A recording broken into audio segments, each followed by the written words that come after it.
Nifty IT की गिरावट का भारतीय अर्थव्यवस्था पर क्या प्रभाव पड़ सकता है? देखो, आप सब जानते हो भारत का जीडीपी वैसे ही डाउन था, 5.6 समथिंग आया था पिछले क्वार्टर में, शायद दिसंबर वाला जो क्वार्टर था। और वहां से एक मार्केट का सेंटिमेंट थोड़ा नेगेटिव हुआ उसके बाद से। अब जब ये नेगेटिव हुआ तो वहां से सबको दिखा कि यार अरे, इंडिया तो बहुत बढ़िया प्रोग्रेस कर रहा था, ये क्या हो गया एकदम से।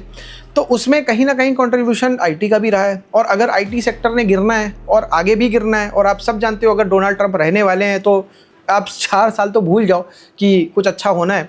तो उस पॉइंट ऑफ व्यू से अगर देखो, और मैंने आईटी सेक्टर का जो अपना इंडेक्स है निफ्टी आईटी, उसमें देखा जाकर कि लमसम मेरे को ऐसा लगता है कि एक बॉटम जो है 31 के आसपास बन सकता है ईयर 2031 में। तो यहाँ से 6 साल दूर, अब 6 साल दूर क्या मैं उसमें वेट करूँगा?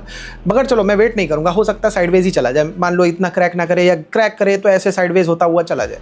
मगर पॉइंट क्या है, ये बढ़ने वाला नहीं। अगर मेरे को ऐसा लग रहा है कि बढ़ने वाला नहीं है, बढ़ने में कम कंट्रीब्यूशन करने वाला है, तो पूरा आप समझो कि भारतीय अर्थव्यवस्था में भी बहुत अच्छा खासा जो है नेगेटिव इम्पैक्ट करेगा, क्योंकि भारतीय अर्थव्यवस्था तो भागे चली जा रही थी। तो अब आईटी की तरफ से तो ब्रेक लग गया। और अगर भारतीय अर्थव्यवस्था, या मैं करूँ, अगर मैं केवल निफ्टी को ही बात कर लूँ, निफ्टी में टीसीएस, इन्फोसिस, विप्रो या टेक महिंद्रा या एचसीएल टेक्नोलॉजीज का कितना बड़ा वेटेज है? और अगर है तो भाई मेरे को पता है कि निफ्टी में भी एक परेशानी का दौर चालू हो जाएगा। तो इसका मतलब ये कि अर्थव्यवस्था के पॉइंट ऑफ व्यू में देखें तो बहुत स्पीड में तो चल रही थी, लेकिन एक ब्रेक लगा।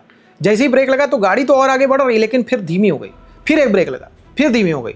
तो अब यार उसको स्टार्ट करने वाला या तो कोई और सेक्टर खड़ा हो, नहीं तो फिर आप सब जानते हो कि आईटी अगर 5-6 साल के लिए डाउन है तो यार निफ्टी को भी परेशान करने वाला है ये। तो भारतीय अर्थव्यवस्था के हिसाब से तो बहुत खराब है, और इसका अच्छा खासा वेटेज है। अगर आप इन सबको देखोगे, स्टॉक्स को, कुछ नहीं तो 20-25% का तो इनका वेटेज होगा जितने ये आईटी वाले हैं। और निफ्टी आईटी को तो मैंने पहले ही बता दिया, लेकिन निफ्टी में भी इनका जो कंट्रीब्यूशन है, या तो निफ्टी धीरे धीरे करके इनको हटाना चालू कर दे, अब इतनी आसानी से तो हटा भी नहीं देगा। तो इसका मतलब ये कि ये भार निफ्टी को झेलना पड़ेगा।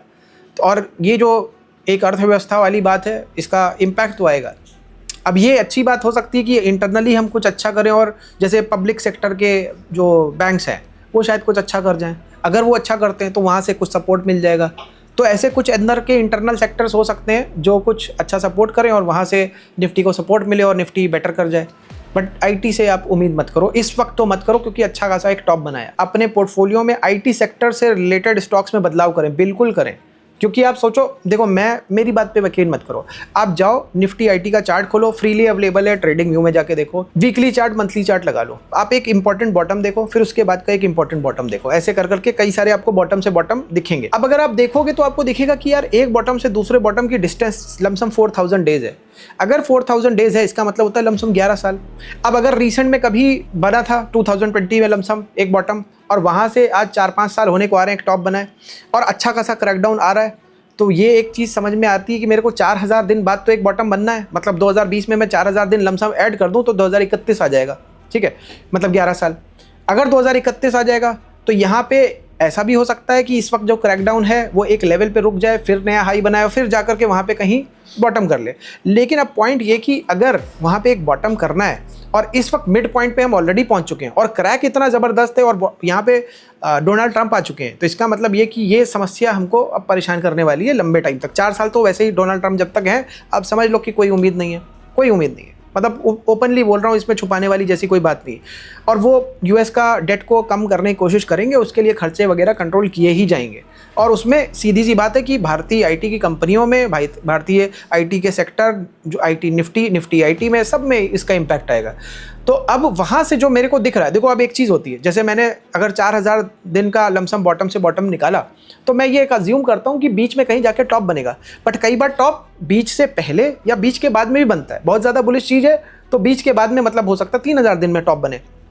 लेकिन जिस तरीके का क्रैकडाउन आ गया है, और जिस तरीके की सिचुएशन इस वक्त है, उस पॉइंट से, और मतलब न्यूज़ के पॉइंट ऑफ व्यू से या फंडामेंटल पॉइंट ऑफ व्यू से, जो हमारा सबसे बड़ा ग्राहक था, उस पॉइंट ऑफ व्यू से सारी चीज़ें मेरे को ये डिनोट कर रही हैं कि इस वक्त जो एक टॉप बन गया वो इंपॉर्टेंट टॉप है, मेरे हिसाब से आसानी से टूटने वाला नहीं है।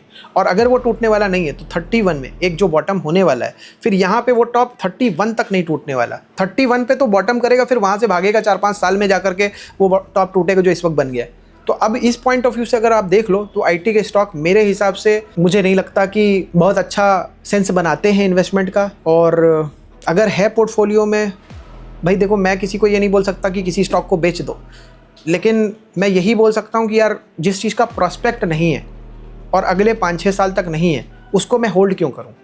या मेरे को अगर लग रहा है उसमें करेक्शन हो सकता है, 37,000 की इस वक्त निफ्टी आईटी दिख रही है मेरे को, और मेरे को दिख रहा है कि 25,000 से 28,000 के बीच में पास्ट का एक सप्लाई डिमांड जोन है, वहाँ तक तो कम से कम जा सकती। तो भाई मैं फिर क्यों, मतलब देखो, अगर मैं लॉन्ग टर्म इन्वेस्टर हूँ, मैंने कभी 20 साल पहले खरीदा था तो फिर मेरे को फ़र्क नहीं पड़ना चाहिए, मैंने 10 साल पहले खरीदा था तो भी मेरे को फ़र्क नहीं पड़ना चाहिए था, मैंने अगर कोरोना के बॉटम पे भी खरीदा तो भी मेरे को फ़र्क नहीं पड़ना चाहिए।